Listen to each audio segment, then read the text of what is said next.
আসসালামু আলাইকুম বন্ধুরা। আজকে ঘুরতে এসেছি মৌলভীবাজার জেলার কমলগঞ্জ উপজেলার আদমপুর ইউনিয়নের ভানুবিল মাঝেরগাঁও গ্রামে। আজকে এখানে হোমস্টে থাকবো। এটা হচ্ছে মণিপুরীদের বাসা।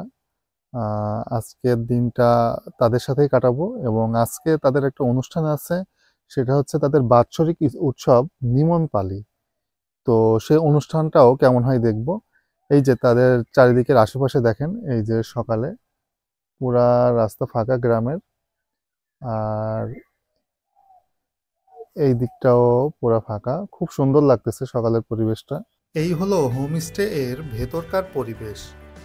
মাঝে মাঝে এইখানে ছোট ছোট অনুষ্ঠান হয়। এই হলো আমাদের রুম। এই রুমটাতে আমরা থাকবো। রুমের ভাড়া প্রতি রাত 2000 টাকা। সকালের নাস্তা চলে আসলো, ডিম, আলু ভর্তা আর খিচুড়ি। তারপর খেলাম চা আর অসাধারণ স্বাদের মোয়া। এই মোয়া একবার যদি আপনি খান, আপনার বারবার খেতে মন যাবে। চলুন এবার হোমস্টের ভেতরটা ঘুরে আসা যাক। এই হোমস্টেতে 3 থেকে 4টার মতো রুম আছে, আর রুমের বাইরে মণিপুরীদের তৈরি তাঁতের বিভিন্ন রকম শাড়ি, বিছানার চাদর, শাল আছে। আপনি চাইলে এখান থেকে কেনাকাটাও করতে পারবেন। এটা কি ভাজি? এটা ওই দুটো পাতা খাও খাও না না পরে খাচ্ছি। আর এগুলা বেগুনি, হ্যাঁ আলু আলু মসমসে। আর এটা ভর্তা, মনে হয় রান্না হয়।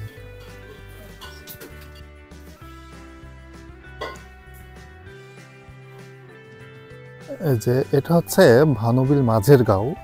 এই যে এই চারিদিকে যে বাসাগুলো দেখছেন, এইগুলা সব মণিপুরীদের বাসা।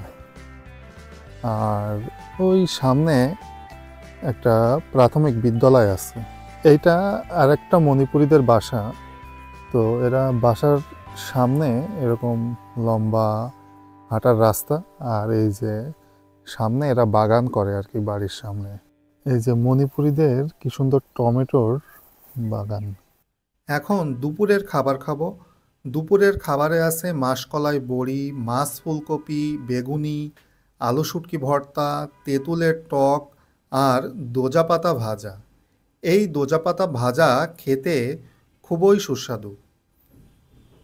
সন্ধ্যায় দেখব মণিপুরীদের ঐতিহ্যবাহী নিঙল পালি উৎসব।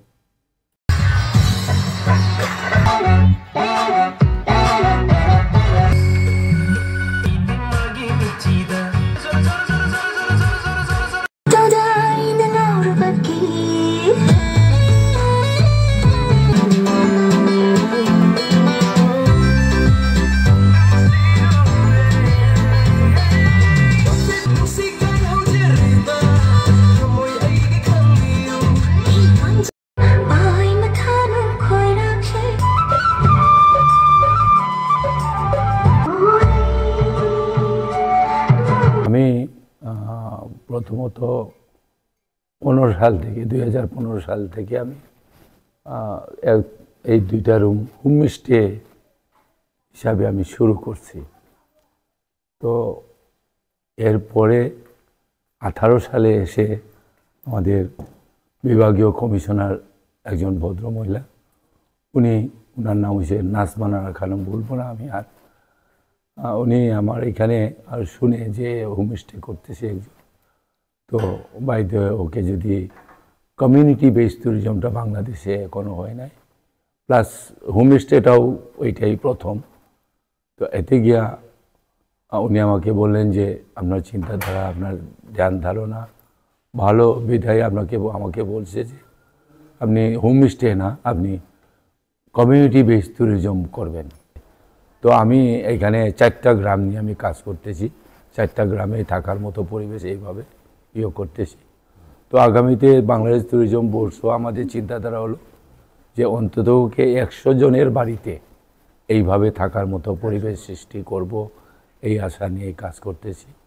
এখন মূলত আপনার এটা অনেক পরিচিত হয়েছে, অনেক পরিচিত, এখন অনেক পরিচিতি। তাছাড়া আমরা একটু অ্যাডভাইস করি, মানে অ্যাডভার্টাইজ করি না যদি অ্যাডভার্টাইজ করি, এখন আমাদের থাকার মতো সংকুলান এখনও সঠিকভাবে হয় না, বিধায় আমরা আস্তে আস্তে ওই যারা জানে পরিচিত, হ্যাঁ আস্তে আস্তে আমরা আগায় নিয়ে যাওয়ার জন্য চেষ্টা করতেছি আর কি। এটা তো ভালো। আমাদের মণিপুরি কমিউনিটি আগে তেমন পরিচিতি ছিল না, মণিপুরীদের খাবার সম্বন্ধে পরিচিতি ছিল না। আজকে শুধু বাংলাদেশ নয়, সারা বিশ্বের মানুষ এখানে আসতেছে, সারা বিশ্বের কাছে তুলে ধরতে পারতেছে। হ্যাঁ, প্রচুর ফরেনার আছে। তো আমরা আমাদের কৃষ্টি, কালচার, সংস্কৃতি, আমাদের লাইফস্টাইল, ওইগুলো আমরা সারা বিশ্বের মধ্যে উপস্থাপন করতে পারতেছি। হোমস্টে ছেড়ে চলে আসার আগে রাজহাঁসের মাংস, দোজা পাতা ভাজা, ভাত, সিম ভর্তা আর ধনেপাতা দিয়ে মসুরের ডাল খেলাম। খাবার আমার কাছে মোটামুটি ভালোই লেগেছে। সবচেয়ে ভালো লেগেছে দোজা পাতা ভাজা। ব্যবহার আর আপ্যায়নে মণিপুরীরা ছিল খুবই আন্তরিক। তাদের সাথে মনে রাখার মতো সুন্দর একটা দিন কাটালাম। জীবনে একসাথে মণিপুরীদের সাথে থাকা খাওয়ার সুন্দর একটি অভিজ্ঞতা হলো।